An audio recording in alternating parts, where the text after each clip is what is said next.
Bonjour à tous, Eric du blog Campus Invest. Aujourd'hui, nous sommes à Mulhouse.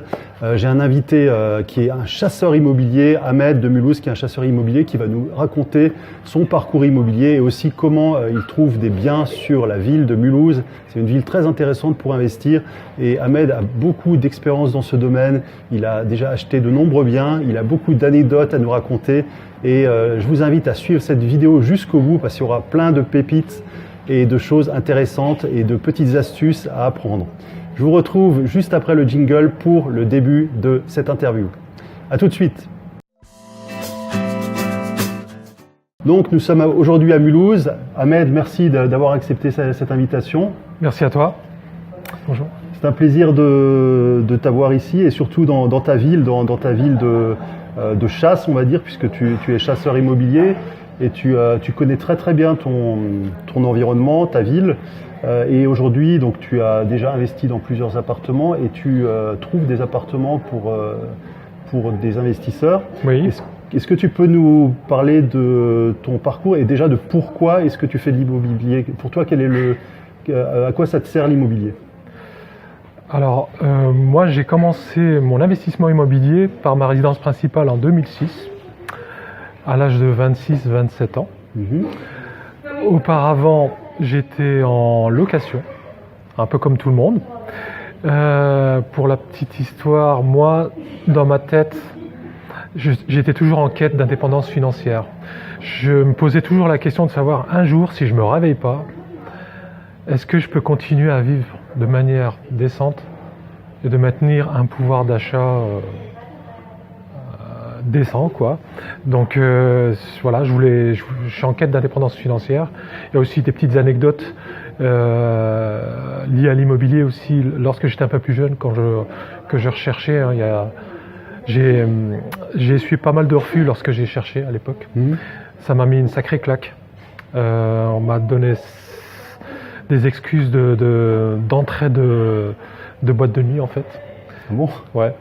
Ça m'a marqué à 19-20 ans parce que quand j'ai commencé à chercher mon propre logement, on me disait souvent ce ne sera pas possible monsieur, même si vous travaillez ce ne sera pas possible. Cette phrase m'a un petit peu marqué et je l'ai toujours gardée en tête. Et plus tard j'ai dit bon, il faut absolument que je devienne propriétaire et que j'inverse entre guillemets le rapport de force, quoi. En fait tu voulais prendre les rênes de ton destin et pas que quelqu'un te dise c'est pas possible ou... Ouais, cette phrase de c'est pas possible, c'était plus possible, quoi. Enfin, ouais, en gros, c'est spontané, mais. En fait, quelque part, c'est toi qui voulais décider si c'était possible ou pas. C'est moi qui. Enfin, j'ai dit, eux, ils ont un petit peu le pouvoir. En gros, si t'es propriétaire, enfin, c'était ma vision. Et toi, t'es là à leur mendier, limite, un bien. Et ils ont toujours cette posture. Alors, j'ai dit, mais. Dans ma tête, j'ai dit, il faut que je fasse la même chose pour être tranquille, quoi. Il faut posséder, en gros, quoi. Et donc, à l'époque, 26 ans, 28 ans 26 ans, c'est plus tard, mais c'est vrai que je suis resté en location, enfin, j'ai pris une location à partir de 19-20 ans, qui s'est pas fait facilement. J'ai dû visiter pas loin de 20 biens. Sans péter une pile, excuse-moi. Ouais. Quand il y a 19 personnes qui vous disent que c'est pas possible, ou ils demandent, et certains demandaient que les parents soient garants. Et je leur ai dit, écoutez, si vous voulez que je sois indépendant, que je sois encore garant, que mes parents soient garants, autant que je reste chez mes parents, quoi. Bon, il y en a un qui a été sensible à ce discours. Il a dit, moi je parie sur vous, et il n'a pas regretté parce que j'ai toujours payé mon loyer, j'ai toujours été correct. Okay.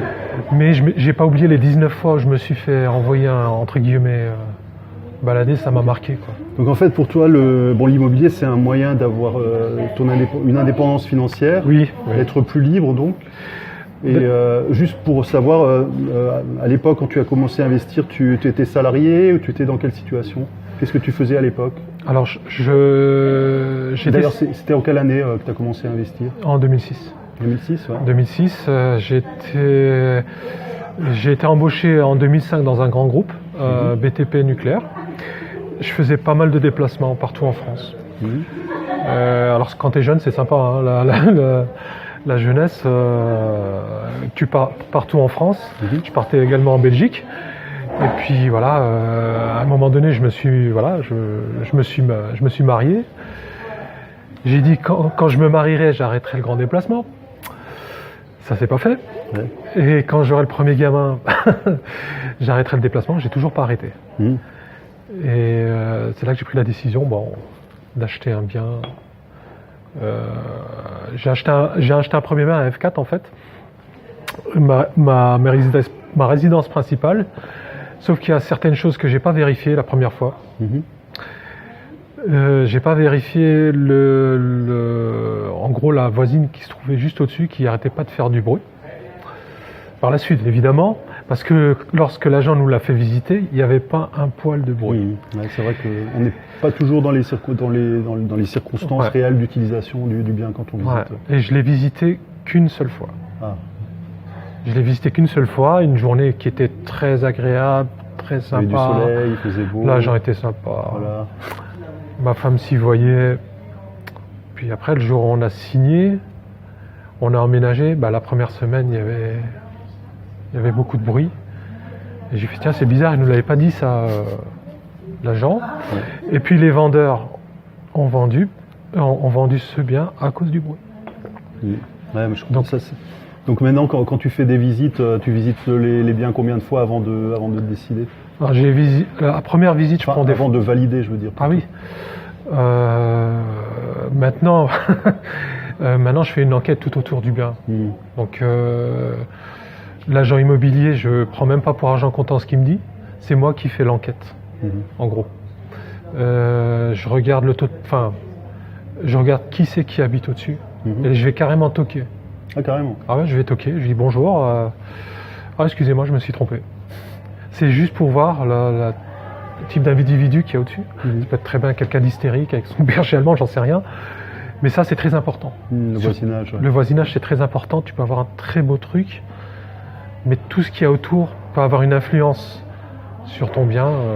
Même s'il est bien décoré, il est beau.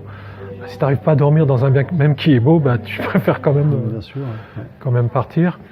Bon, maintenant, avec l'expérience, c'est les genres de trucs que je vois tout de suite, quoi. Donc ça, c'était ton premier achat donc pour l'habitation principale. Entre-temps, tu as visité, acheté d'autres biens. Aujourd'hui, tu en es à combien à peu près? T'en es où dans tes investissements? Alors, j'ai 25 biens au total. Dans ces 25 biens, j'ai studio, F1, F2, F3, F4. J'ai également des garages. D'accord.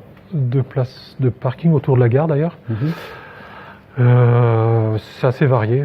Enfin, j'ai pas mal de biens. J'ai pas voulu rester que sur une typologie d'appartement. J'ai voulu faire du nu, du meublé, de l'étudiant. Moi, j'aime bien tester. Tu as vraiment testé plusieurs formules, plusieurs stratégies. Exactement. Et donc, c'était exclusivement à Mulhouse? Surtout à Mulhouse? Surtout à Mulhouse parce que c'est le secteur que je connais le mieux. Voilà. Donc là, on est vraiment sur les hauteurs de Mulhouse. On est dans le restaurant de la Tour de l'Europe. Donc autour de nous, là on voit la ville de Mulhouse. Donc je suis quasiment convaincu que dans tes 25 appartements, si on regarde ici, il y en a sans doute un ou deux ou trois. Oui, probablement. Que tu vois d'ici. Ouais, près de la gare, j'en ai 2. J'ai aussi un garage. J'ai l'immeuble qui se trouve vers là-bas. Alors j'arrive pas vraiment à voir où il est, mais ouais. Il y a... Près des tours là-bas, je vois. Exactement, près de DMC, ouais. Oui, c'est un immeuble que tu m'avais fait visiter d'ailleurs. Ouais. Donc on trouve des belles pépites là-bas. Alors qu'est-ce qu'elle a de particulier la ville de Mulhouse? Toi, pourquoi est-ce que tu investis à Mulhouse? Qu'est-ce que tu y trouves d'intéressant? Alors Mulhouse, et lorsque j'ai fait pas mal de déplacements en France, je me suis aperçu, en visitant toutes les villes de France, Bordeaux, je suis allé en Normandie, je suis allé près d'Annecy, un petit peu partout. J'ai regardé un petit peu le prix de l'immobilier, même en campagne. Et quand je reviens sur Mulhouse, je me dis, mais c'est pas possible. On a vraiment des affaires. Mais les personnes qui s'en rendent le plus compte, c'est pas les Mulhousiens eux-mêmes. C'est les personnes qui sont de l'extérieur. Donc moi, j'avais cette vision, j'ai dit, mais il faut absolument que j'investisse. Il y a des raisons aussi pour lesquelles le prix de Mulhouse au mètre carré est plus bas qu'ailleurs. Mais ça ne t'empêche pas de trouver des bonnes affaires et de trouver des biens qui se louent directement. Qui se louent. Alors certes, Mulhouse comparé à d'autres villes comme Colmar Et Strasbourg, bon, ça a la réputation d'être une cité ouvrière, il y a un passé industriel. Donc, bon, il y a une classe moyenne, il y a une classe bourgeoise comme dans toutes les villes.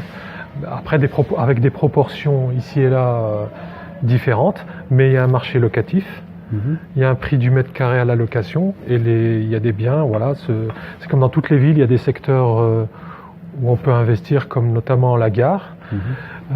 Plus généralement, Mulhouse, c'est à 20 minutes de la Suisse, 20 minutes de l'Allemagne. Il y a l'aéroport également à 20 minutes. Il y a plein d'atouts qu'ont pas certaines villes. Nous, on a pas mal d'atouts à ce niveau-là. Donc il faut les mettre en avant. Hein. Donc moi je suis convaincu que Mulhouse plus tard tirera son épingle du jeu. Moi j'ai commencé à visiter aussi des biens à Mulhouse. Bon, la rentabilité, très souvent elle dépasse, c'est une rentabilité à 2 chiffres à Mulhouse. Oui. Donc ça c'est déjà quelque chose d'intéressant pour l'investisseur. Et un truc que j'ai remarqué aussi à Mulhouse, c'est qu'il y a beaucoup de biens en vente, c'est vrai. Hein, c'est pour ça aussi sans doute que les prix sont bas. Mais en fait, dans ces biens en vente, il y a beaucoup de biens qui sont pas bien restaurés ou rénovés, donc qui ne présentent pas obligatoirement bien pour quelqu'un qui veut louer, pour un locataire. Et en fait, là où il y a vraiment quelque chose à faire, c'est d'acheter des biens, peut-être de leur donner une seconde vie. Et en fait, les locataires, s'ils trouvent des biens vraiment qui sont au-dessus du lot par rapport aux autres biens qui sont en location, bah là, ça va bingo, en fait, ça se loue tout de suite. Exactement. Et c'est comme sur tout marché, en fait, dès qu'il y a un bien qui est au-dessus du lot, et ben, c'est un bien qui est rare et finalement qui se loue facilement. Exactement. Et le souci en province, surtout en province, par rapport aux biens, c'est que les propriétaires classiques ne se remettent pas en question. Ils préfèrent louer un appartement dans l'état où il est. Ils ne se posent pas la question de savoir s'il faut le valoriser. Ils disent voilà, un locataire c'est un locataire. En gros, voilà, il se débrouille. S'il a envie de le refaire, il le fera lui-même. Il ne se pose pas de la question de mettre un petit peu d'argent, de le valoriser. Peut-être aussi, il récupère de toute façon, parce que lorsqu'on valorise le bien, on peut le louer 30, 40, 50 euros de plus. Et même plus tard, si on veut le revendre, on le revend plus cher. Exactement. Donc, comme on est dans une vision d'investisseur à long terme, il faut tout de suite le valoriser, voir le locataire comme un client. Et malheureusement, il y a pas mal de bailleurs, de propriétaires classiques, en gros, qui se remettent pas en question. Et bon, ça, bon... c'est bien pour les personnes qui innovent, du coup, l'investisseur qui met le bien en valeur, il va tout de suite s'en sortir par rapport aux autres. Maintenant, j'ai une question aussi, quand tu trouves une nouvelle affaire, donc tu as trouvé un bien qui correspond à tes critères, est-ce que sur Mulhouse, même si les prix sont intéressants, est-ce que tu négocies le prix ?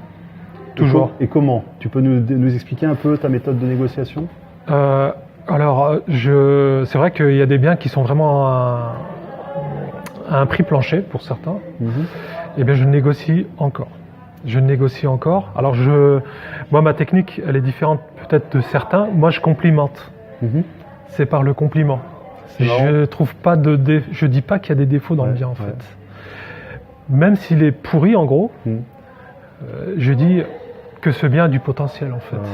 Et ça touche l'ego du vendeur, quelque part, qui s'en rend pas forcément compte, mais il se dit, tiens, il y a une personne intéressée, et il a un intérêt.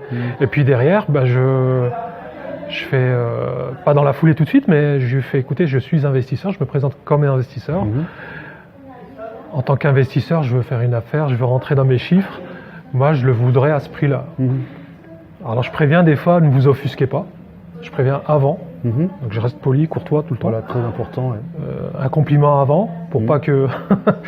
Et la personne,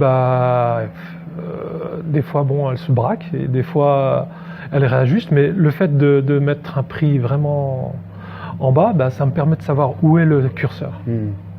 Et après, je remonte un peu. Mais selon sa réaction, je peux savoir où se trouve le curseur. Bien entendu, il y a une série de questions que je lui pose avant, du genre, question qui fâche, pourquoi vous vendez ? Voilà. Et tu le poses directement ? Parce que moi je sais que cette question, il y a certains vendeurs qui n'aiment pas trop cette question ou qui ne veulent pas trop dévoiler leurs cartes.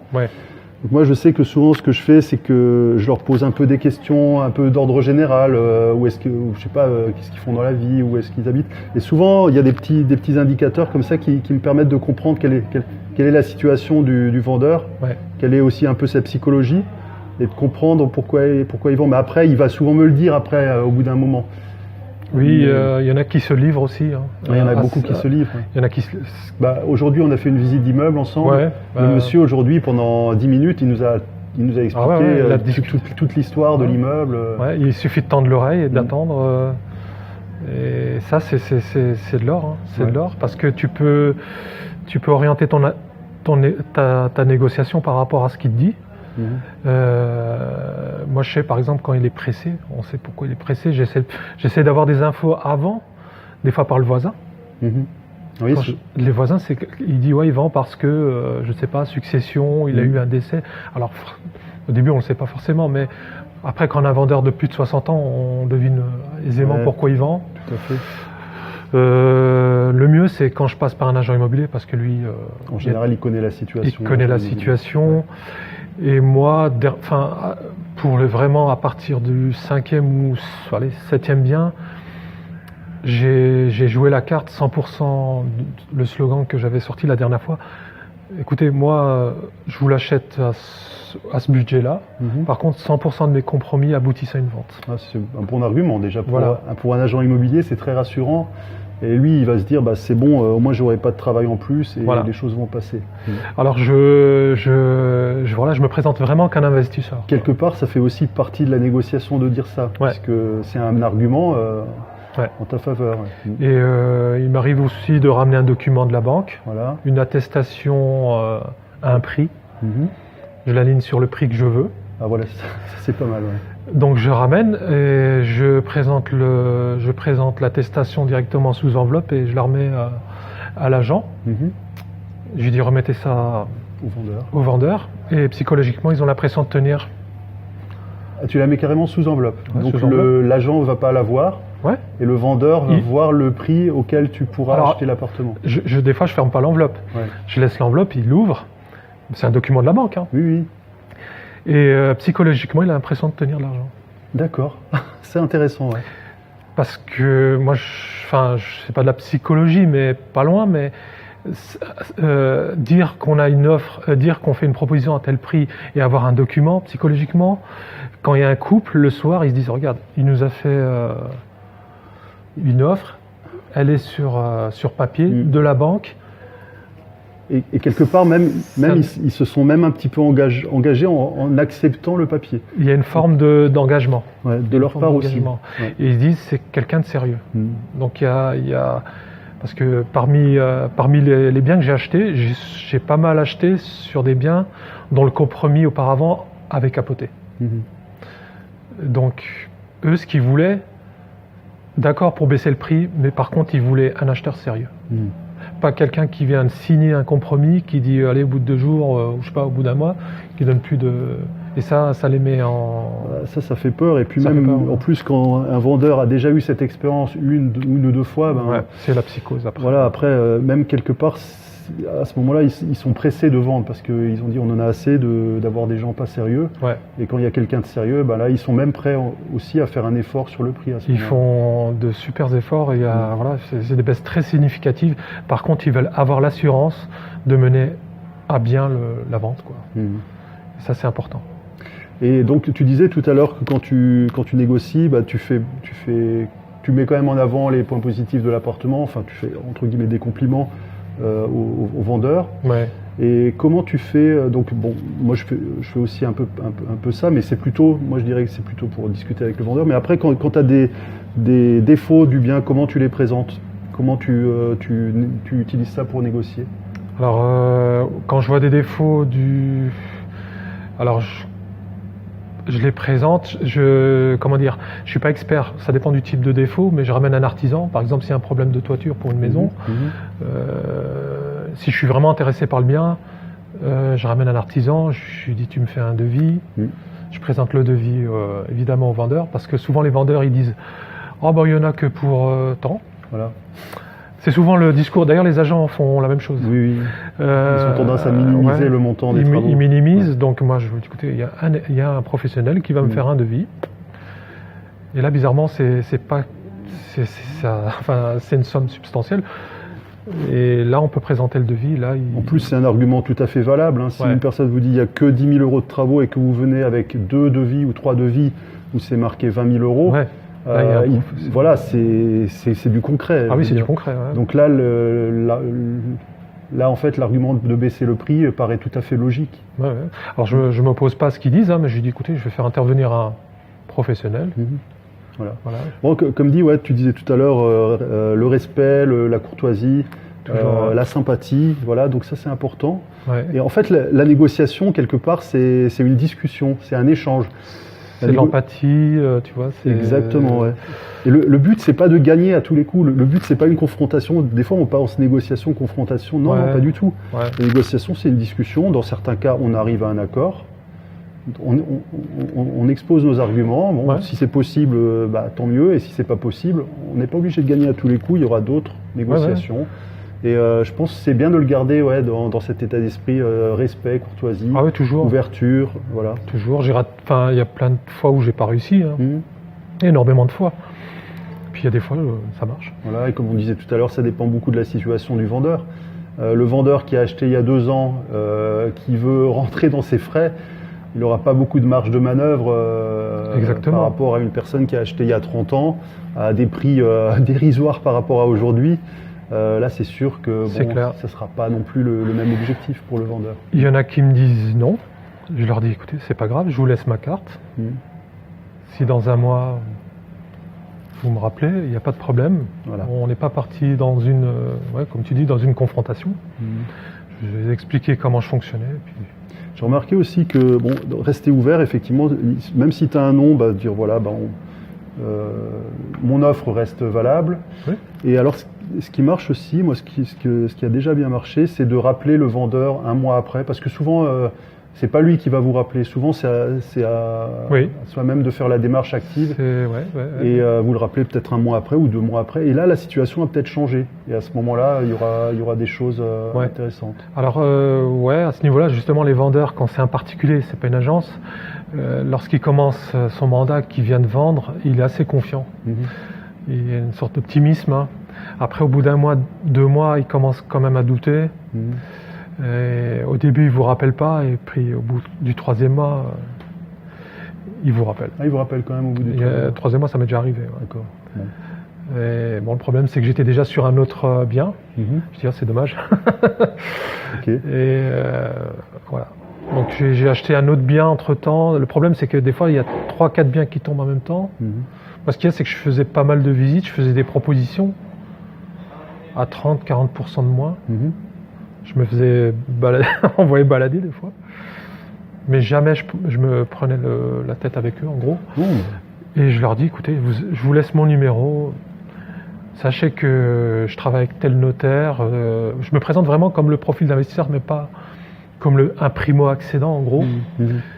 Voilà, je me présente comme investisseur. Moi, je vise tel... votre bien m'intéresse.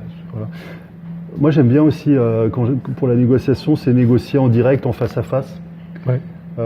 Ça m'est déjà arrivé une fois de le faire par téléphone, enfin même plusieurs fois, et une fois ça m'est arrivé que le vendeur me raccroche au nez, parce que par téléphone c'est peut-être pas pareil, enfin il a déjà cette possibilité de mettre fin à la discussion. Quand on est en face de lui, voilà, on peut continuer à parler, mais donc moi je préfère négocier en face à face. Ouais, moi aussi. J'aime pas négocier par téléphone ou ce genre de choses. Vraiment discuter. L'idéal, c'est de téléphoner, de dire est-ce que ça serait possible de faire une 2e visite, et puis à ce moment-là. Discuter. Même, on discute de tout et de rien. Des fois, on part de l'immobilier pour parler de son employeur. Ah, je connais la même personne, on connaît la même personne, un petit peu on sort de l'immobilier, puis on revient petit à petit, et là, ça devient un peu plus détendu. Et puis voilà, et puis des fois on arrive à des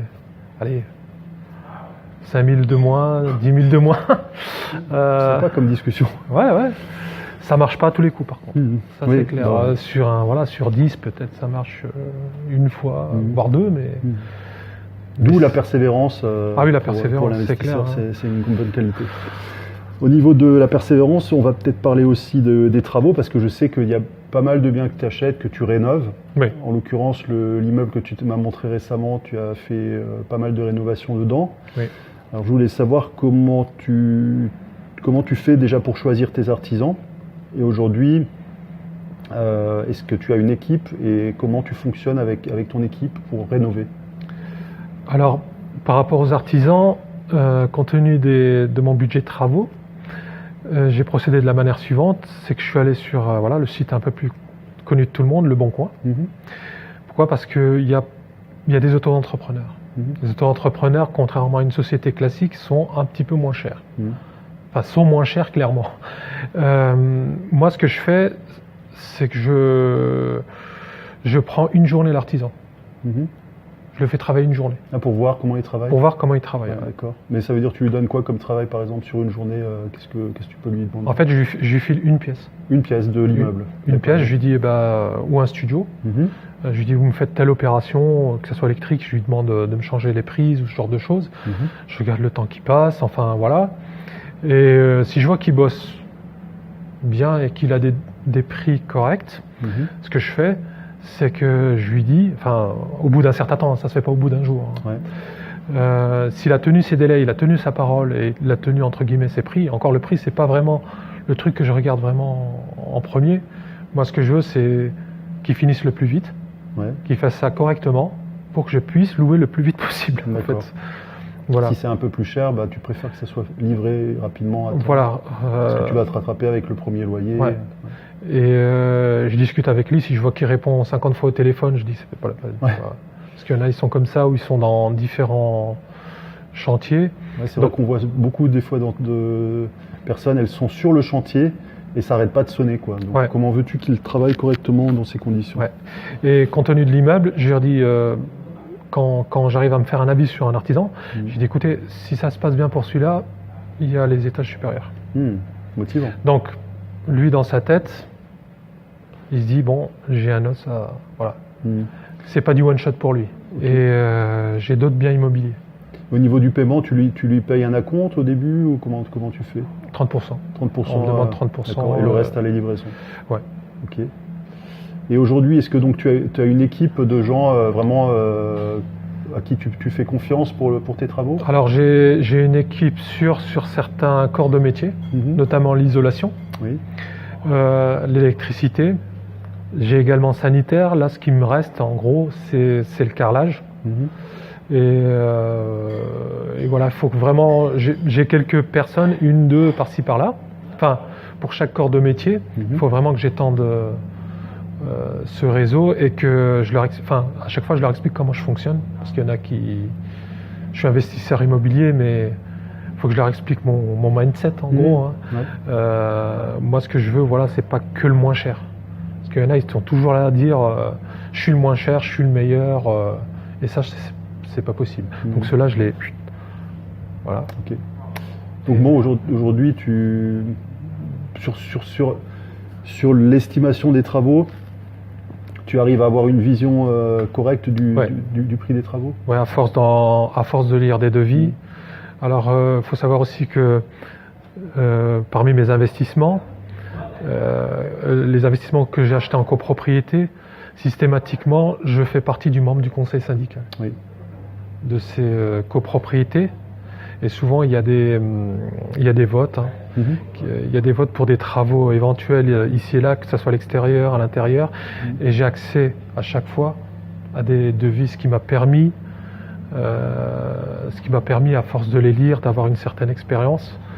C'est une bonne idée, ça, parce que en fait, c'est vrai que les personnes qui travaillent avec les syndics, c'est quand même des gens qui ont l'habitude de travailler depuis un moment. Les syndics, ils les connaissent. Donc s'ils les sélectionnent, c'est pas pour rien.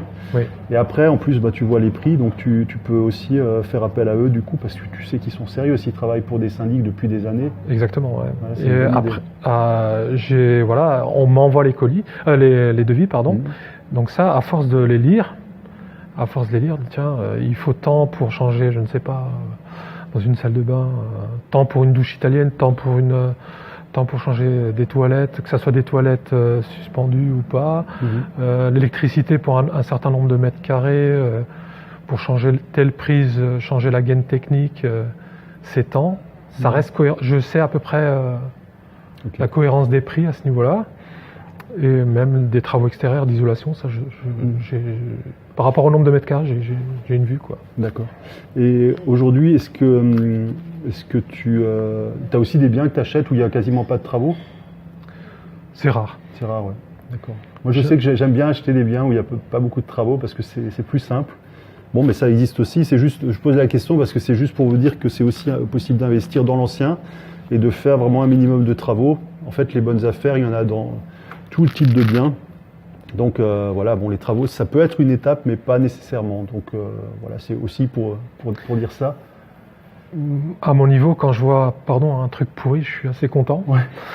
Tu me dis que c'est aussi une occasion. Je me dis je me projette, je vois le truc. Bon, des fois, il y a des gens qui disent non, tu vois pas que c'est un champ de bataille. Moi, je vois pas un champ de bataille, moi. Tu vois une opportunité. Je vois une opportunité. Et ça, bon, au début, c'est sûr, c'était pas évident. Mais à force de le faire, c'est vrai que même ma compagne, le 3e bien que j'avais fait, c'était vraiment une ruine, quoi. Et lorsque je l'ai terminé, parce que je l'ai terminé, meublé, tout, j'ai ramené ma compagne, elle a plus reconnu le truc, et là, elle me dit c'est pas possible.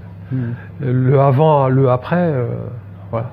Donc je l'ai réalisé, je lui ai dit bon, alors je peux reproduire la même chose. Ouais.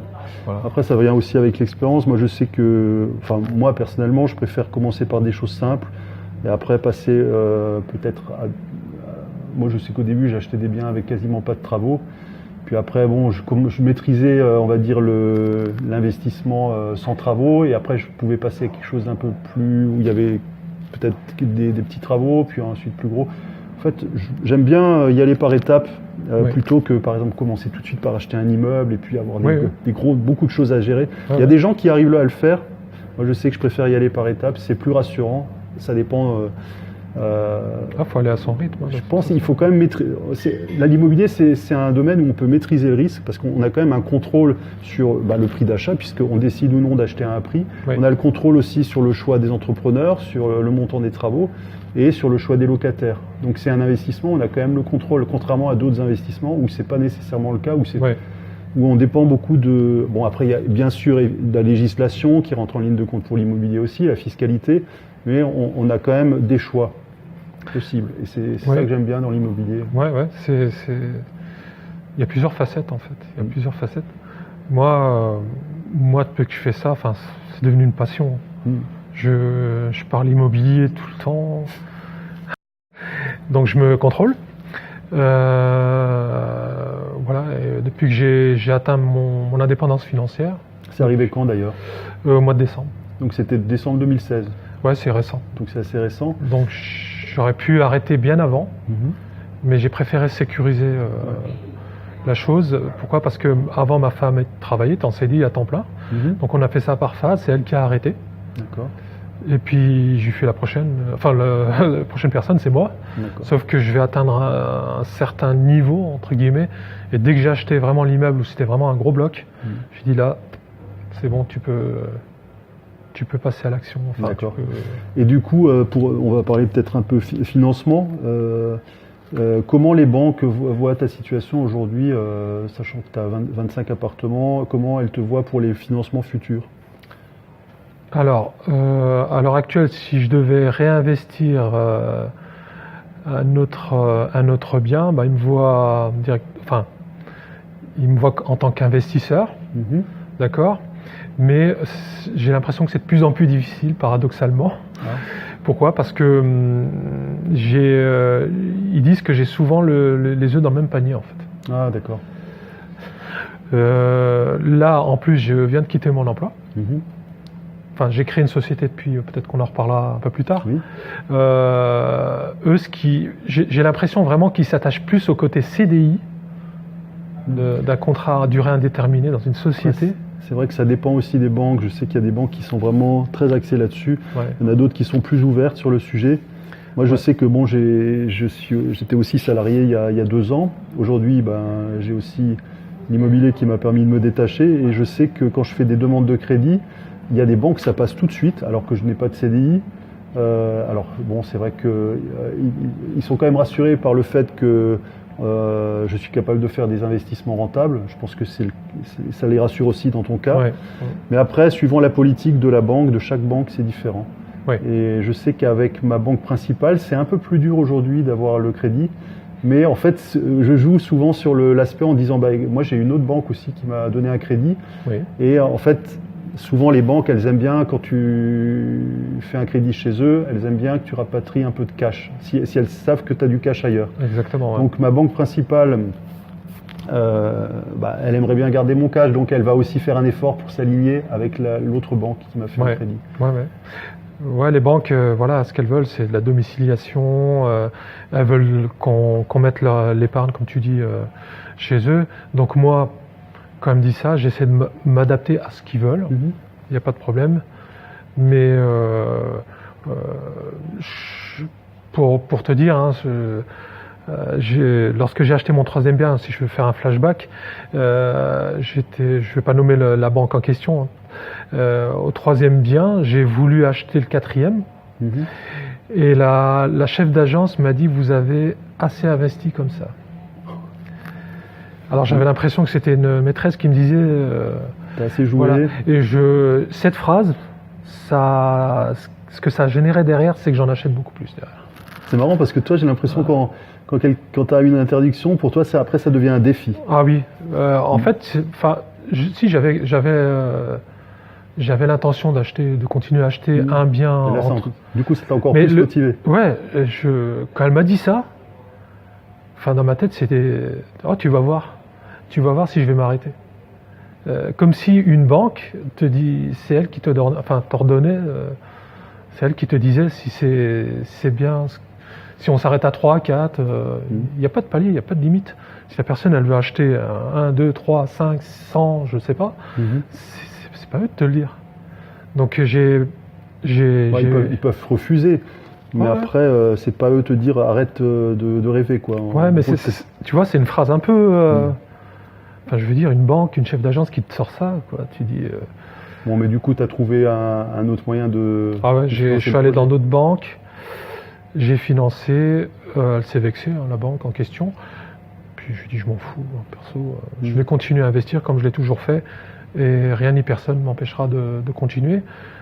Pour te dire, le dernier bien que j'ai acheté, le studio, je savais que la banque allait plus me réinvestir. Bon, elle a investi sur l'immeuble. Hein. Le dernier, je l'ai acheté avec un crédit CTLM. Ah bon? Ouais. Parce que ce qu'il faut dire, c'est qu'à Mulhouse, on peut acheter un studio pour combien? Alors en moyenne, c'est 32 000, un studio de 20 mètres carrés. Et donc là, dans ce cas-là, un crédit à la consommation suffit à acheter un appartement? Alors celui-là, je l'ai eu par un agent. Je l'ai acheté 17 000 par contre. Ah oui, donc là, c'était vraiment une affaire très intéressante. Ouais. D'accord, donc aujourd'hui, j'apprends donc c'est possible de Alors financer. Ça court pas les rues, hein, les studios à 17 000 euros. On est quand même à Mulhouse, et voilà, donc, mais bon, voilà, tout est possible. Moi, j'ai entendu des personnes qui ont financé leur achat immobilier par un crédit étudiant. Ouais. Voilà, donc il y a vraiment plein de possibilités.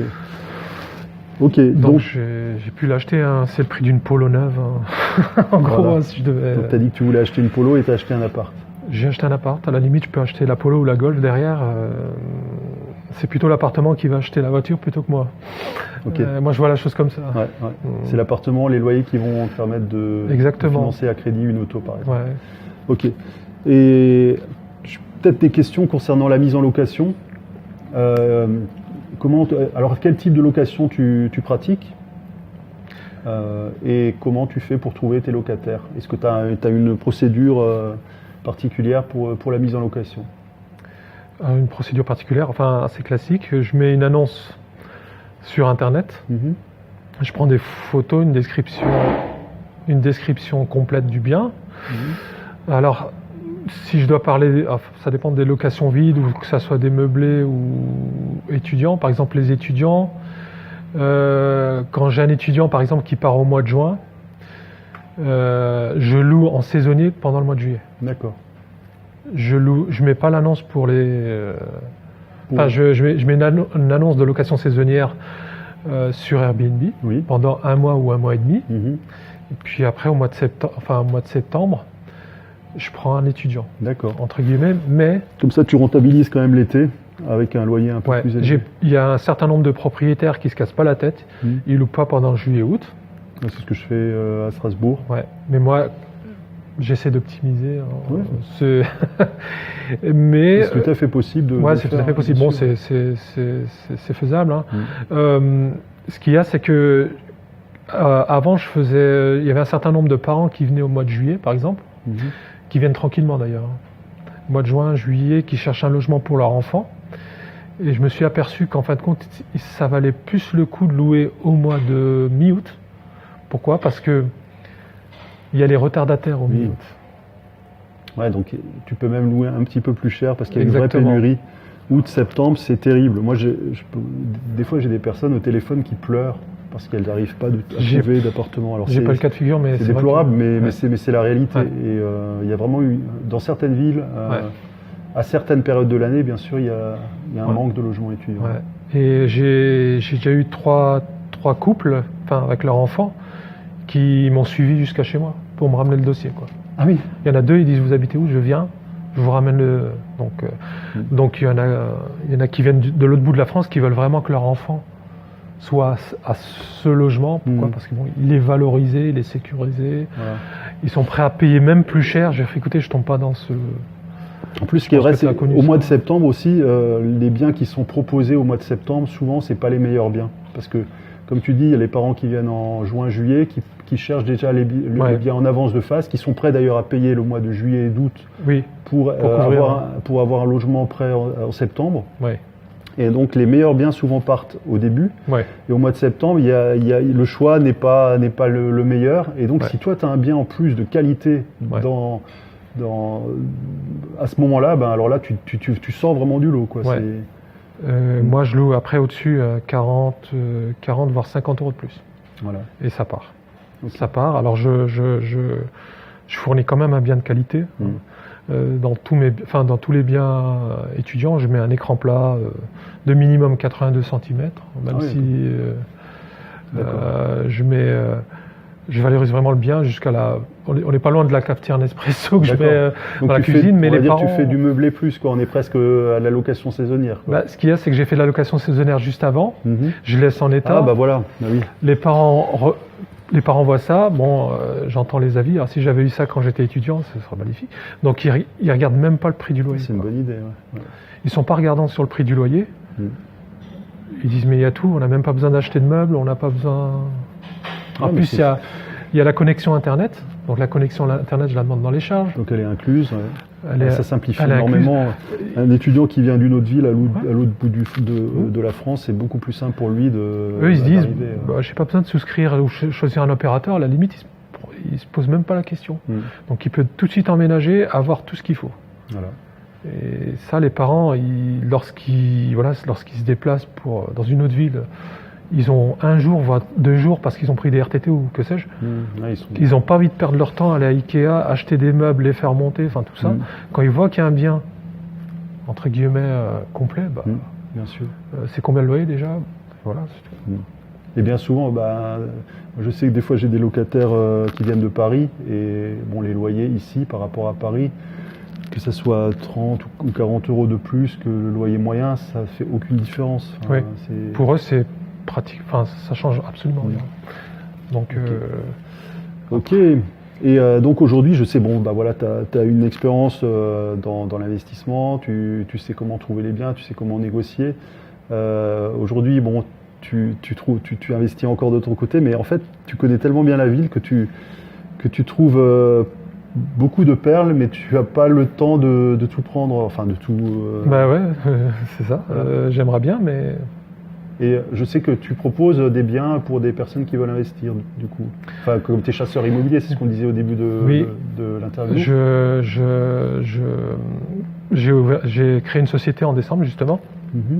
La société Mosted Conseil, qui accompagne des personnes à l'investissement immobilier. Donc je recherche des biens pour des personnes qui me mandatent selon leurs critères. Il y a certaines personnes qui voudront un immeuble, d'autres qui voudront un studio, mais je leur présente la chose, je fais une enquête autour du bien. Alors j'enquête également, enfin j'enquête autour oui, comme ce que tu disais tout à l'heure. Des copropriétés, voir ce qui a été voté. Je fais ça, pourquoi? Parce que les agents immobiliers ne donnent pas toutes les infos. Les agents immobiliers ils cherchent à vendre. Voilà, vous êtes un client, il cherche à vendre, il va bien se passer, enfin il va pas tout dire. Donc moi je vais chercher ces infos, voilà. Et si moi je le sens pas de moi-même personnellement, si je sens que c'est pas une bonne affaire, je la présente pas au client, ni plus ni moins. Voilà. Donc tu fais déjà une première sélection sur le bien, voilà, avec la même sélection que tu ferais toi si tu achetais voilà. Voilà, si moi je le sens pas pour moi, je préfère pas le présenter au client. Moi, ce que je veux pour le client, c'est une bonne affaire. C'est une bonne affaire. Pourquoi? Parce que si son affaire tourne et qu'il a du cash flow, qu'est-ce qu'il fait? Il va reproduire la même chose, il va me ressolliciter. Donc c'est un rapport entre guillemets. C'est pas du one shot, quoi. Ouais, et puis je vois tes clients qui sont très satisfaits. Là, tout à l'heure, j'ai vu un de tes clients qui avait acheté, un parisien. Ouais, alors il y avait le client parisien qui lui achète deux biens, dont une maison d'ailleurs. Ouais, il y a un Strasbourgeois aussi. Voilà, une personne de Strasbourg qui a acheté 10 appartements. Ouais. Donc ça va vite en plus. Lui, il va vraiment très vite. Ouais, ça va plus, il me dépasse. Voilà, s'il continue, il va te dépasser. Ouais. Donc voilà, donc je vois qu'il y a vraiment du potentiel. Ouais. Alors en tout cas, c'est super que tu fasses bénéficier de ton expérience pour les personnes qui veulent investir. C'est clair. Et je pense que Mulhouse, c'est une ville qui offre quand même des belles opportunités aujourd'hui. Moi j'y crois. Moi j'y crois. Je te dis, je connais tout le secteur. Enfin, je connais le secteur. Je m'informe sur ce qui va se faire dans le futur. Il y a pas mal de choses qui vont se faire dans le futur. Notre situation géographique est idéale, franchement. On est trifrontal. Enfin, la Suisse, l'Allemagne, la Suisse avec Bâle qui prend tellement d'ampleur.